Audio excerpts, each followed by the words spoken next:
Vous allez pouvoir vous occuper des manches à présent, donc passer entre chaque cran. Donc moi j'ai indiqué mes crans par des petites entailles. Voilà. Donc entre chaque cran devant, ils sont là, au dos, 2 fils de fronce à l'intérieur des valeurs de couture, donc à 0,5 et à 0,7, 0,8, pas plus.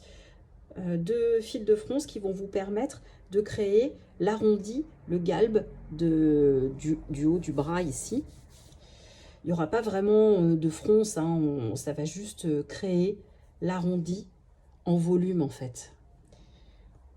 Donc je vous laisse faire ça, 2 fils de fronce. Une fois que ça c'est fait, endroit contre endroit, vous pouvez venir fermer la manche à 1 cm sur le dessous de manche.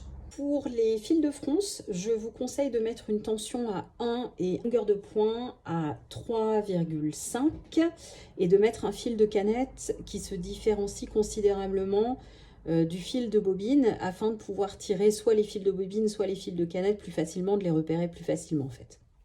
Voilà, l'envers de la manche. Donc là, ma manche est prête. J'ai mes fils de fronce qui sont ici. Alors j'en ai 2 crèmes et 2 un peu kaki. Bon, j'aurais pu choisir une couleur un peu plus pétante. Et ici, je suis venue dégarnir à 3 mm pour retirer un petit peu d'épaisseur. Idéalement, si votre tissu le permet et qu'il n'est pas trop épais, dans ce cas-là, vous êtes mieux à passer un bon coup de fer ici et à écarter au fer vos valeurs de couture. Vous allez pouvoir prendre votre veste et venir monter votre manche droite sur le côté droit et votre manche gauche sur le côté gauche.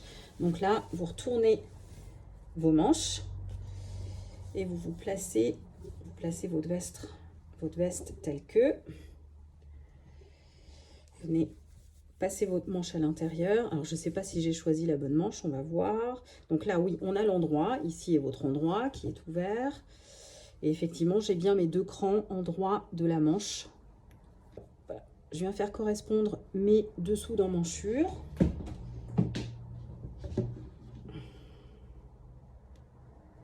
Il faut que la manche soit légèrement retournée sur le vêtement, endroit contre endroit. Donc vous venez épingler d'abord le dessous de manche, vos crans, cran devant,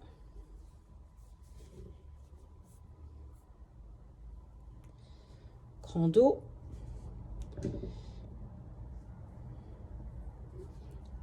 du coup vous pouvez, puisque là ça ne bougera pas, il n'y a pas de fil de fronce, vous pouvez également bâtir entre le cran devant, le cran dos et vos dessous d'emmanchure.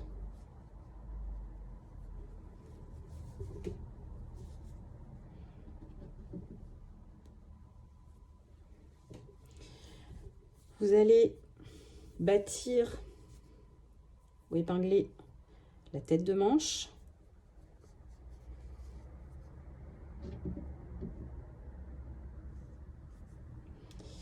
Et c'est là qu'on va venir froncer.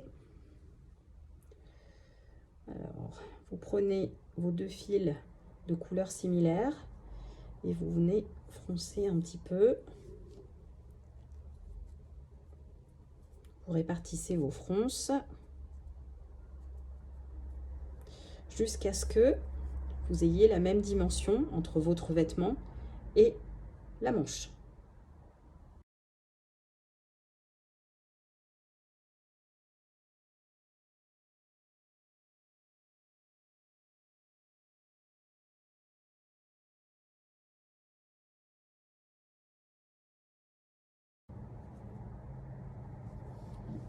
Voilà. Donc une fois que vous avez ça, vous voyez, ça vient créer un joli galbe pour le haut de votre bras. Vous allez coudre maintenant à 1 cm en commençant par le dessous de l'emmanchure, tout autour, et vous allez pouvoir retirer vos fils de fronce. Vu que vous serez à 1 cm, vous retirez vos fils de fronce très facilement, la tension étant basse lorsque vous avez posé vos fils de fronce, et vous pourrez les retirer sans aucun problème si vous n'avez pas cousu dessus. En toute logique, ça devrait le faire. Voilà la veste avec la manche cousue. Donc, vous voyez, ça ne fait pas de fronce.